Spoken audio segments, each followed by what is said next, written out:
Et non, vous ne rêvez pas, 2025 sera la dernière année de John Cena dans le catch. Comme il l'a annoncé, il va nous faire une grande tournée d'adieu de janvier à décembre, et après, c'est le cas de le dire, on ne verra plus Mr. You Can See Me. Qu'est-ce que j'aimerais qu'il fasse pour sa dernière année? Quelles sont mes attentes? Quels sont les pièges à éviter selon moi? Installez-vous confortablement, prenez-vous un café, on va discuter de tout ça ensemble. Vous êtes bien sur Johnny Catch, mes espoirs et mes craintes pour la tournée finale de Cena, c'est parti. Alors avant toute chose, j'aimerais parler rapidement de mon rapport à John Cena. Les fidèles de la chaîne se rappellent sans doute que j'avais parlé des controverses de Cena il y a quelques temps, mais pour autant, je dois quand même rappeler que j'ai aucune haine envers Cena, mais que du respect total. Il y a des aspects qui me plaisent un peu moins, mais je pense que c'est le cas de beaucoup de fans de catch, et puis il y a des aspects que j'aime beaucoup. Déjà, quels aspects j'aime beaucoup chez John Cena? Concrètement, j'aime le fait qu'il ait, alors dans sa meilleure version, en tout cas dans ses meilleures versions plutôt, qu'il ait été une vraie star, quelqu'un de charismatique, avec une aura, un côté larger than life, comme j'aime, ça, c'est plus la peine de le rappeler, les habitués le savent bien, j'adore tout ce qui est larger than life et des catcheurs qui sont crédibles, qui inspirent de la motivation, de la force, et John Cena correspond à tout ça. Son côté militaire, sa mentalité qui est très inspirante, vraiment très inspirante. John Cena est un exemple dans la vie, je trouve, en termes de résilience, de persévérance, never give up, c'est quand même son grand mantra à lui, depuis des années. Comment ne pas s'en inspirer, j'ai envie de dire. J'ai encore en tête, évidemment, sa superbe rivalité avec Randy Orton en 2009, et notamment le célèbre I Quit match contre Orton, qui est un peu comme un symbole de cette mentalité never give up.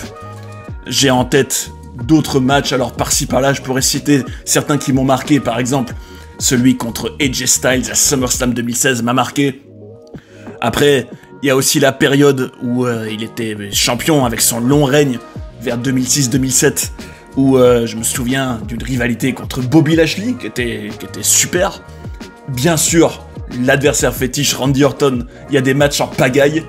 J'ai aussi en tête, bien évidemment, l'Iron Man match de Bragging Rights 2009. Si vous l'avez pas vu, je vous le recommande vivement d'ailleurs. Un classique et vraiment un chef-d'œuvre avec tout ce qu'on peut espérer et attendre d'un match de catch. Vraiment génial ce match. Et Cena, donc, mine de rien, il a vraiment été dans plein de rivalités et de storylines que j'ai adoré. Et c'est important de le rappeler, autant il y a quand même des aspects que j'ai moins aimés au fil du temps avec Cena. Bien évidemment, et ça, c'était une frustration que j'avais déjà exprimée dans la série que j'avais faite sur Umaga. Si vous l'avez pas vu, allez la voir, on en a parlé. Quand il avait eu donc cette rivalité contre Umaga, le bulldozer sabrant que j'adore, et qu'il l'avait complètement enterré. Malheureusement, et il a même fait pareil avec le Great Khali, autre série sur la chaîne que je vous recommande. Ça, c'est malheureusement un des attributs de John Cena négatifs au fil des années, qu'il a perdu comme par hasard quand il a su qu'il allait faire carrière à Hollywood davantage maintenant, et qu'il avait plus trop de spots à préserver, du moins, et qu'il avait plus de raison vraiment de tout faire pour rester au top tout seul vers 2015. À ce moment-là, comme par hasard, il s'est mis à mettre en avant bien plus de monde. Mais bon, au moins il l'a fait, c'est quand même pas le cas de tout le monde. Il y a certains catcheurs, je pense à certains blonds avec une moustache, qui pendant de beaucoup plus longtemps mettaient très peu de monde en avant. Même si lui aussi l'a fait, Hulk Hogan l'a fait aussi, bref. Ne nous égarons pas. Je trouve que John Cena a donc cet aspect un peu jantaire des catcheurs, même s'il s'en est aussi défendu, c'est vrai que il a mérité la place qu'il a eue, à force de travail, d'effort, de charisme aussi, de capacité extraordinaire au micro, c'est quand même important de le rappeler, il a rien volé du tout. Après, c'est aussi des décisions créatives derrière, alors par contre, on ne pourra jamais lui pardonner d'avoir enterré la Nexus à SummerSlam 2010, ça c'est peut-être son plus grand crime à John Cena, qu'il a même regretté par la suite, qui était vraiment alors là, il y a eu son influence, et ça c'était vraiment de très mauvais goût, parce que à cause de ça, il y a une génération de nouveaux catcheurs qui ne demandaient qu'à rentrer par la grande porte à la WWE et accomplir de grandes choses, qui finalement ne sont devenus pas grand chose. Je pense notamment à Wade Barrett que j'adore et qui était peut-être celui avec le plus gros potentiel. Je pense aussi à Ryback qui était dans la Nexus avec le nom de Skip Sheffield. Et mine de rien, il est pas non plus... Bon, il est quand même devenu quelque chose par la suite, mais tout ça pour dire que John Cena a aussi un côté un peu sombre. On en a parlé dans les controverses d'ailleurs. Mais bon, respect total au catcheur, respect total pour son parcours, mais quand même une nuance que j'apporte et qui va, à mon avis, avoir son influence dans cette fameuse dernière année, en 2025, c'est que si on fait le bilan depuis, 2020, ce qui fait quand même au moment où il sera de retour là pour vraiment commencer sa dernière année, les 5 dernières années de sa carrière dans le catch, on va dire, j'ai envie de la surnommer le grand chelem de la défaite, la streak de la lose, hein. C'est vrai, regardez, 2020, il revient, alors ça, il pouvait pas s'y attendre, il y a un contexte sanitaire qui est arrivé, on connaît bien, mais il a quand même perdu, en tout cas, si on peut appeler ça un match, le Firefly Funhouse match contre le regretté Bray Wyatt, paix à son âme. Et il a quand même perdu. Mais bon, ça, il en sort quand même grandi, je trouve, parce que, encore un, Bray Wyatt, malheureusement, qu'il avait enterré, enfin du moins, qu'il avait battu là à un moment où il aurait dû le laisser gagner.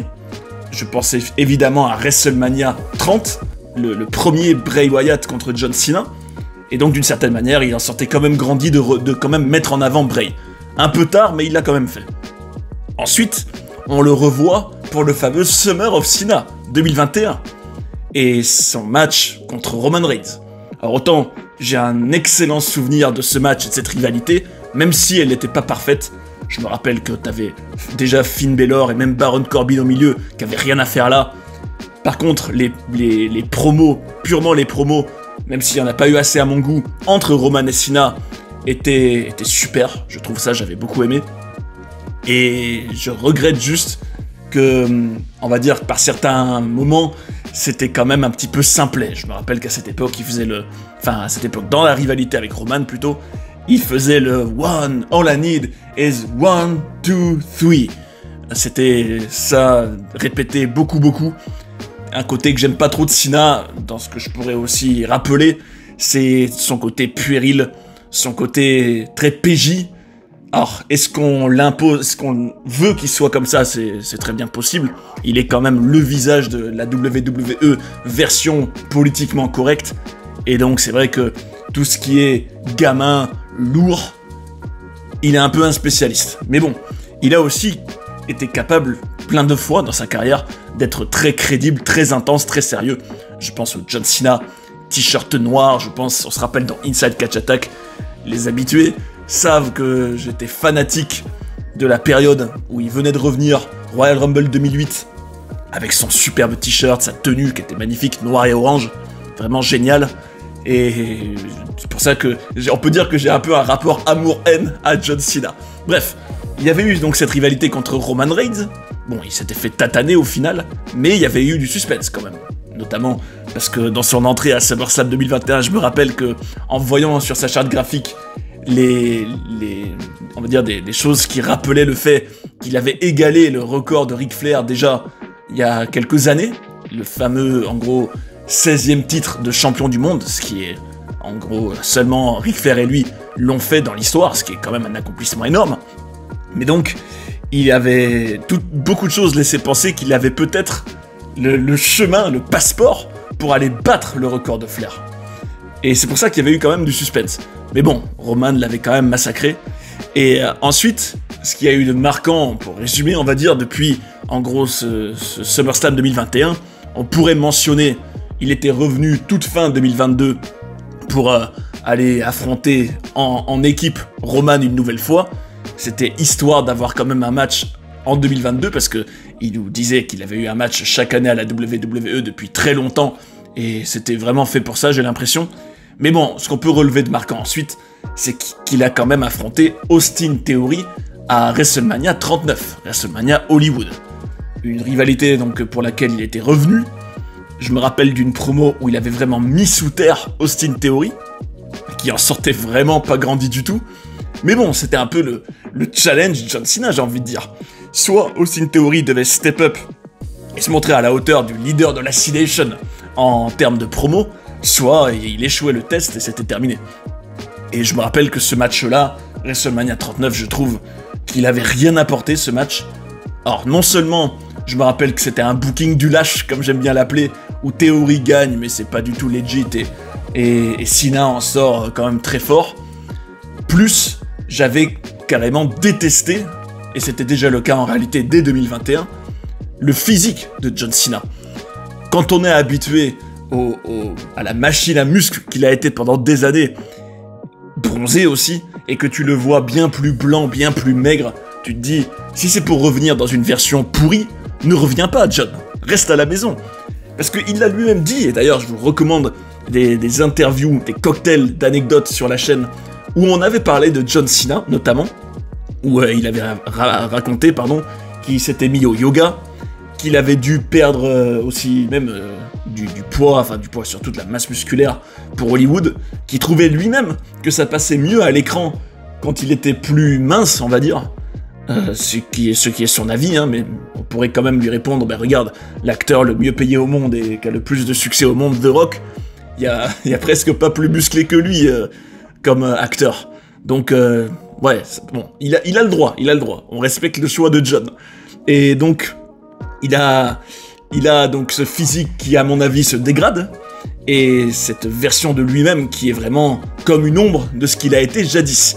Et je me suis dit, et dès ce moment-là, si c'est pour le revoir comme ça, autant qu'il ne revienne plus, John Cena. Et c'est ça, moi, le décalage que je ressentais quand il est aussi revenu à l'automne 2023. Alors ça, ce qui me faisait doucement rigoler, c'est que certains disaient « Ouais, John Cena, malgré le fait que ce soit une légende, sa carrière, son emploi du temps surchargé, il est quand même là pour nous offrir des super choses avec la Bloodline en l'occurrence, etc. etc. » Il avait donc été impliqué à l'automne. Bon, rien non plus de vraiment hyper marquant en 1 contre 1, même si à mon grand regret, je m'attendais vraiment à ce qu'on ait un Roman contre Cena 2 à l'époque, enfin, pas 2, plutôt 3, si on considère que celui qu'il avait eu en 2017 à No Mercy, que la WWE avait comme volontairement fait oublier au moment où ils se sont affrontés à SummerSlam 2021, mais personnellement, je l'ai pas oublié, ils s'étaient déjà affrontés, donc en réalité, ça aurait été un 3e.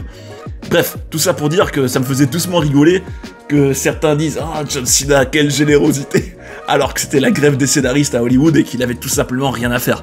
Et qu'il est revenu pour ça d'ailleurs, il est revenu aussi parce qu'à ce moment-là, on le sait, Roman Reigns prenait une petite pause, Roman Reigns étant lui-même part-timer, et sur ça, c'est vrai que j'ai déjà exprimé mes frustrations sur ça, même si, n'oublions pas que Roman Reigns est un être humain avec une vie de famille, avec une santé, et que, vu tout ce qu'il a déjà donné à la WWE et aux fans, on peut pas lui reprocher d'être d'un coup proche des siens et de prendre soin de sa santé, on va dire, pendant 1 mois ou 2. Alors c'est sûr qu'en parallèle, c'est comme s'il gardait un peu en otage le titre qu'il avait, ce qui est dommage. Mais bon, le fait est que je me disais aussi, comme Roman n'est pas là, on fait revenir une vraie star comme Roman en attendant, et ce qui est un aveu d'impuissance par rapport au reste du roster, en réalité, de la part de la WWE, puisque dès que Roman n'est pas là, on fait revenir Cena. En tout cas, ça donnait vraiment cette impression-là à l'époque, avec en plus la grève des scénaristes. Bref, allons au but. J'ai vraiment pas beaucoup aimé ce qu'on a vu de John Cena depuis 2020. Physiquement, même en termes d'histoire. Alors, j'aimais bien la rivalité contre Roman, oui. J'aimais bien la promo qu'il a faite avec Austin Theory, le fait qu'il reste quand même malgré tout un des ennemis de la Bloodline, ce qu'on a pu voir d'ailleurs à WrestleMania 40, on se rappelle qu'il est intervenu dans le Roman contre Cody 2, il est intervenu avant de se prendre un rock bottom surpuissant du final boss, The Rock, il est quand même un des, on va dire, des adversaires de la Bloodline. Bref, voilà en gros où on en est pour John Cena, à l'aube, on va dire, de sa dernière année dans le catch. Et je vais directement parler des inquiétudes qui en découlent pour moi. Vous l'aurez compris, je suis pas fan du tout de son look depuis qu'il est à Hollywood. Ne parlons même pas de son cheveu d'ailleurs, le cheveu qui est une catastrophe. Or, encore une fois dans tout ça, je ne juge pas. J'ai aussi très bien conscience que John Cena est un être humain qui vieillit, qui perd aussi ses cheveux, ce qui arrive à certains hommes.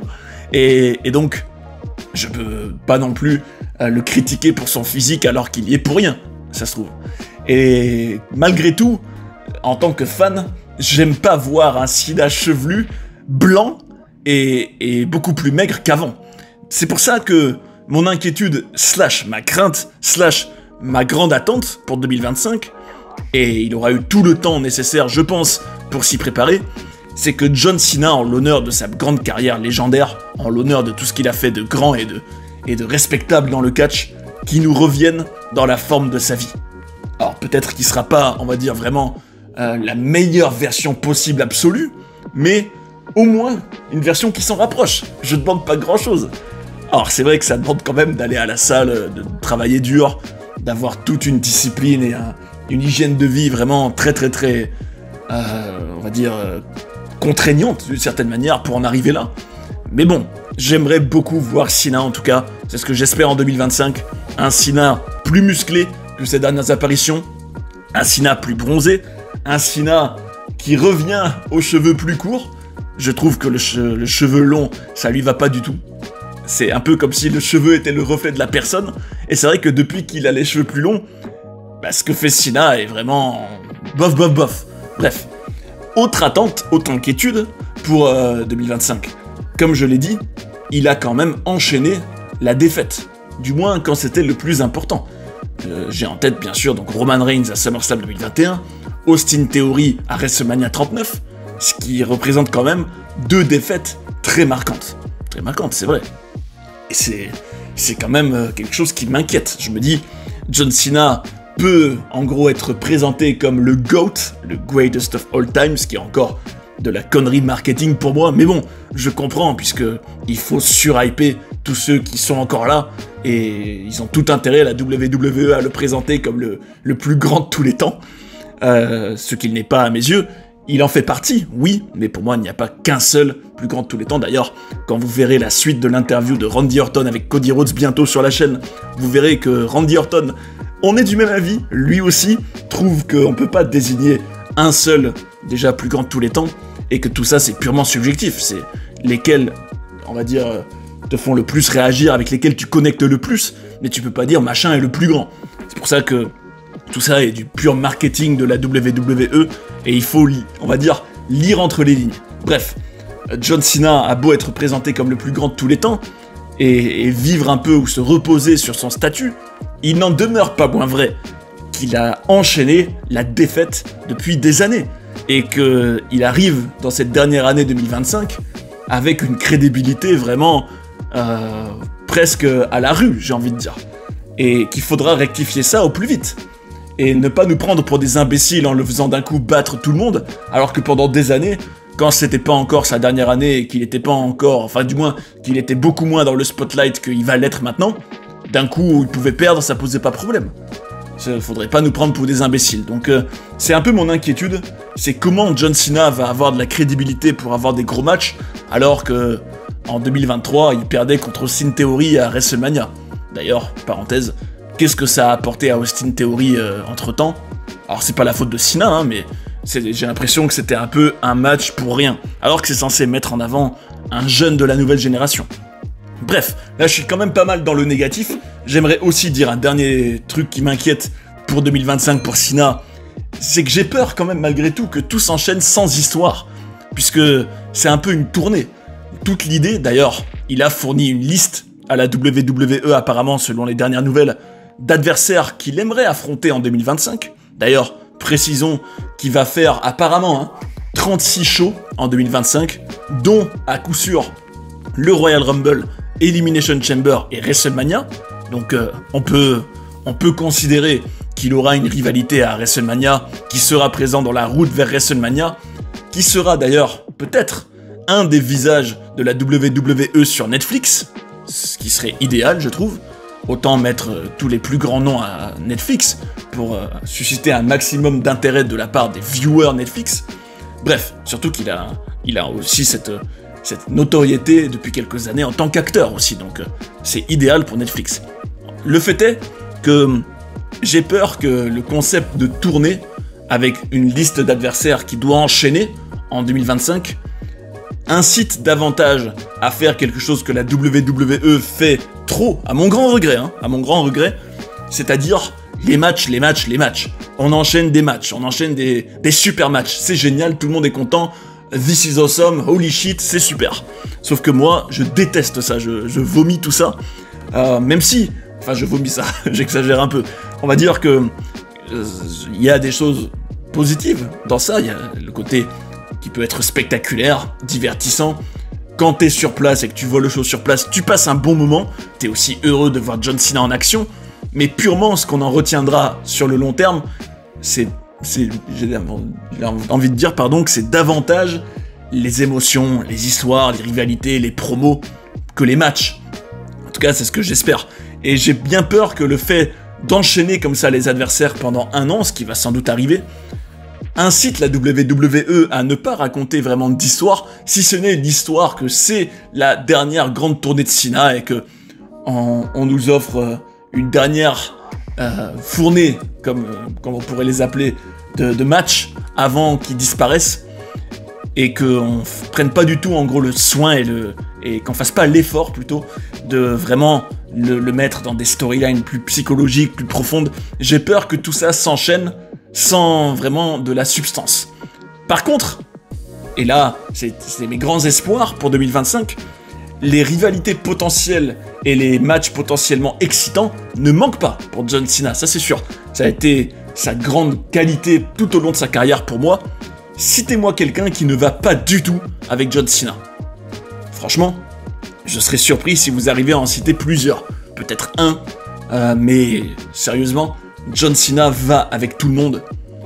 Il a de l'alchimie avec tout le monde, avec tous les plus grands, et même aussi des jeunes, avec plein de profils différents. Tu peux le mettre avec des big men, tu peux le mettre avec des gars plus acrobatiques et virevoltants, tu peux le mettre contre des gros noms, il n'y a pas de problème.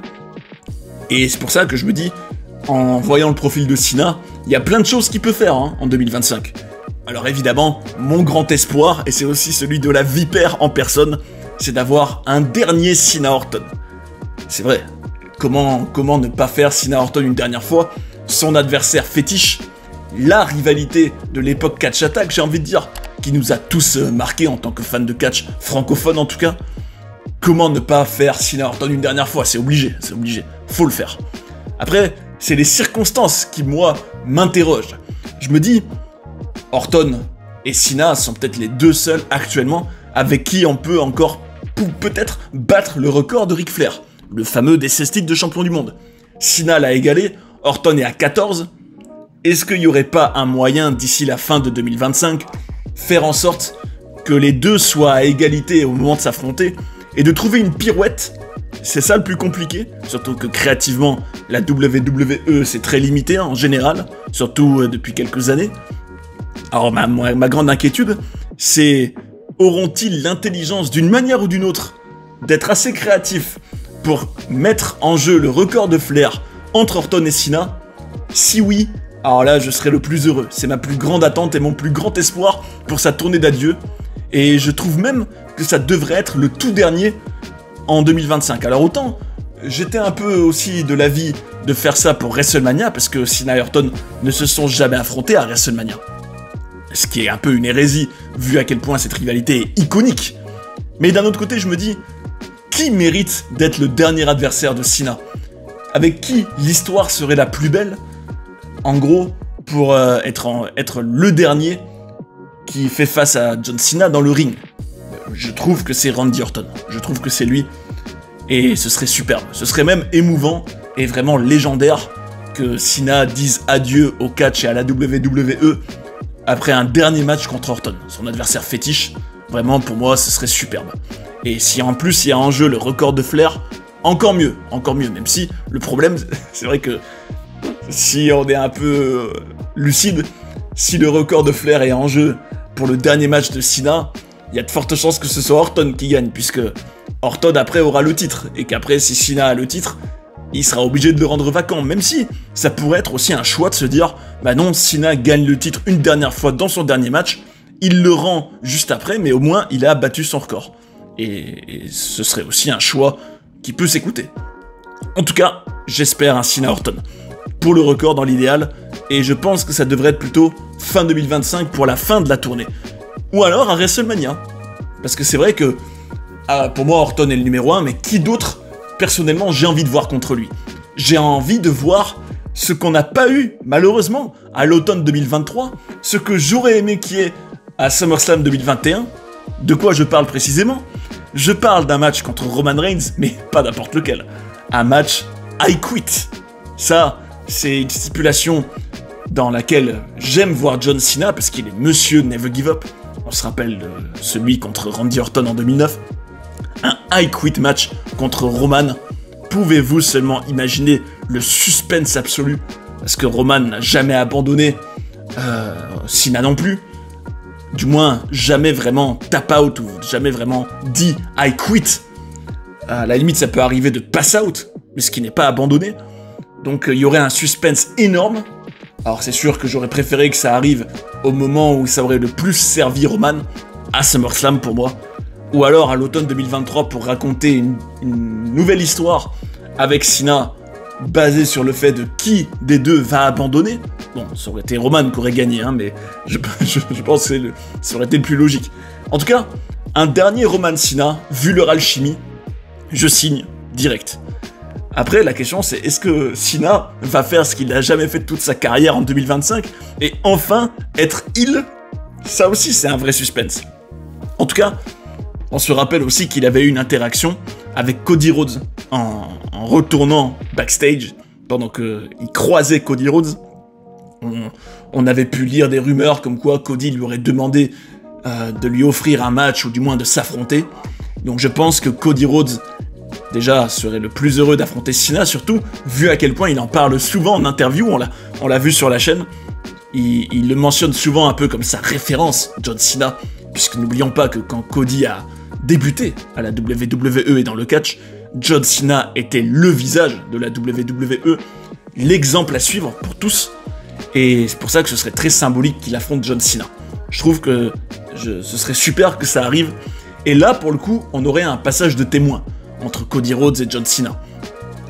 Même si, bon, ils sont pas non plus très éloignés en termes d'âge, mais bon, il y aurait quand même un passage de témoin, c'est indéniable. Et d'ailleurs, je trouve ça dommage qu'il ne l'ait pas déjà fait, au lieu de nous faire un match contre Logan Paul, qui était certes un super match, This is awesome, super, mais qui ne racontait pas vraiment d'histoire il y a quelques mois à King and Queen of the Ring 2024. Au lieu de faire ça, ça aurait été bien plus divertissant, je trouve, de faire Cody Rhodes contre John Cena. Un peu comme un des premiers gros tests de son règne. Mais bon, passons. D'ailleurs, un truc que j'aimerais bien qu'il fasse aussi en 2025, en hommage à ce qu'il faisait 10 ans avant d'ailleurs, l'Open Challenge de John Cena. Peut-être que d'ailleurs, sa tournée sera basée sur ce concept. Hein. Peut-être qu'il fera un Open Challenge en disant « Allez, moi je cherche des adversaires, c'est ma tournée d'adieu, à qui le tour ?» Peut-être que ça fonctionnera de cette manière-là, et ce serait un clin d'œil au passé qui me plairait. Open Challenge, et que ça se trouve, il y aura des matchs même en weekly sur, on va dire, le concept de l'Open Challenge. Pourquoi pas? Bon, après, c'est sûr que c'est pas le plus profond, et c'est pas ce qui mène, on va dire, forcément à des rivalités très poussées. Même si, on peut imaginer un Open Challenge de John Cena, et d'un coup, un Bronson Reed. D'ailleurs, je vous recommande mon coup de cœur pour lui sur la chaîne récent.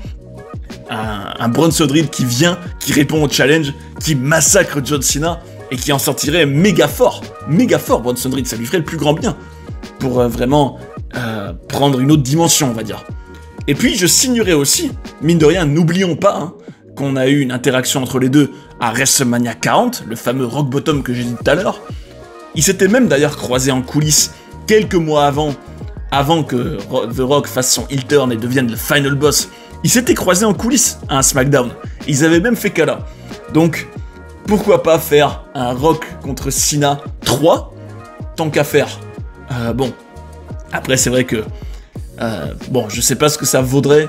Là, en l'occurrence, le in-ring pourrait quand même avoir une importance si t'as affaire à deux légendes qui sont, on va dire, quand même plus tout jeunes. Et ça pourrait quand même se voir et nous faire un peu un Goldberg contre Taker 2019. Ce qui est vraiment la catastrophe absolue, ce qu'il faut éviter à tout prix. Donc, un Cena, The Rock, je suis pour, mais à condition que les deux soient quand même en forme. Mais The Rock, pour moi, l'a été, à WrestleMania 40. Son match tag team, alors c'était un match tag team qui lui permettait aussi de souffler par moment. Mais je trouve que The Rock, en tout cas, était vraiment en forme, hein, ça se voyait, je trouve. Surtout qu'entre-temps, il a tourné dans un film. Alors d'après ce que j'ai pu lire, c'était l'adaptation de la carrière et de la vie d'un combattant. Donc j'imagine que pour faire ça, en sachant qu'il a fait des combats pour s'entraîner de MMA, je me dis qu'il est forcément dans une condition, même en termes d'endurance et d'énergie, optimale pour pouvoir vraiment jouer ce rôle. Donc espérons qu'il en ait gardé des traces de tout ça en 2025 et qu'il nous offre un Rock Cena 3, puisqu'ils se sont affrontés quand même, n'oublions pas, à WrestleMania 28 au 29. D'ailleurs, ils sont à un partout, j'ai envie de dire, faites la belle. Qui aura le dernier mot? Ça franchement, je signe. Et j'ai envie de vous dire, et vous, qui est-ce que vous avez envie de voir contre John Cena? Est-ce que vous êtes plutôt d'avis à ce qu'il aille avec un maximum de catcheurs de la génération actuelle? Je pense peut-être à un Gunther, je pense... Alors Drew McIntyre, c'est vrai qu'il n'y a jamais eu un Cena contre Drew McIntyre, pourquoi pas? Pourquoi pas aussi un dernier Cena CM Punk, bien sûr. Un de ses adversaires fétiches, lui aussi. Ça coule de source. Il pourrait même le faire à WrestleMania, d'ailleurs, celui-ci. Si CM Punk n'affronte pas déjà Seth Rollins. À suivre. En tout cas, s'ils font ça, je serai aussi fan. Dommage d'ailleurs que Edge, en tout cas fin 2024, ne soit plus à la WWE, parce que Cena Edge est une de ses autres rivalités fétiches. Mais bon, qui sait, peut-être que d'une manière ou d'une autre, All Elite Wrestling pourrait le libérer Edge pour un match, peut-être, contre Cena, un dernier Cena Edge. Ça, je signerais aussi direct, il y aurait un tel passif, eux qui étaient quand même une des rivalités marquantes de 2006. Après, vous pourriez peut-être me dire, ouais, des mecs de la génération actuelle, peut-être que vous avez envie de voir un Sami Zayn contre John Cena, peut-être. Qui d'autre? Pourquoi pas un Braun Breaker contre John Cena? Pourquoi pas, hein? Pourquoi pas aussi un Jey Uso, tant qu'à faire? Il pourrait vraiment donner un match à tout le monde, alors, je sais pas, en 36 shows, ce qui sera possible de faire, surtout que 36 shows ne veut pas forcément dire 36 matchs, ça peut aussi vouloir dire 10 matchs et 26 autres shows où c'est juste une promo. Enfin bref, on verra bien ce qui nous réserve pour la dernière année de John Cena. Et je vous incite très sincèrement à me dire en commentaire qu'est-ce que vous avez envie de voir pour John Cena en 2025. Quel match ou quelle affiche vous ferait le plus rêver pour lui, en considérant que ce sera vraiment une de ces dernières et qu'après on le reverra plus. Dites-le moi dans les commentaires, n'hésitez pas. Et puis, de manière générale, je vous incite à proposer tous les débats que vous pouvez avoir, toutes les questions que vous avez envie de poser, ou des débats que vous considériez comme intéressants. N'hésitez pas, je serai le premier à les lire et à éventuellement faire une vidéo dessus, si le sujet me parle. C'est tout pour moi. On verra bien ce que John Cena nous réserve en 2025, et espérons que ce soit à la hauteur surtout, et que mes craintes, mes inquiétudes ne se confirment pas, et que cette dernière année reste une magnifique tournée d'adieu de celui qui est quand même malgré tout un des plus grands de tous les temps. D'ailleurs, si vous voulez découvrir nos documentaires sur des personnages fascinants comme Viscera ou Umaga, cette playlist devrait vous intéresser. Et sinon, cliquez ici pour apprendre plein d'autres coulisses et controverses de la WWE. J'espère que vous avez passé un bon moment devant cette vidéo et je vous invite à rester sur Johnny Catch pour en voir d'autres. A tout de suite. And that's the bottom line, 'cause Stone Cold said so. What?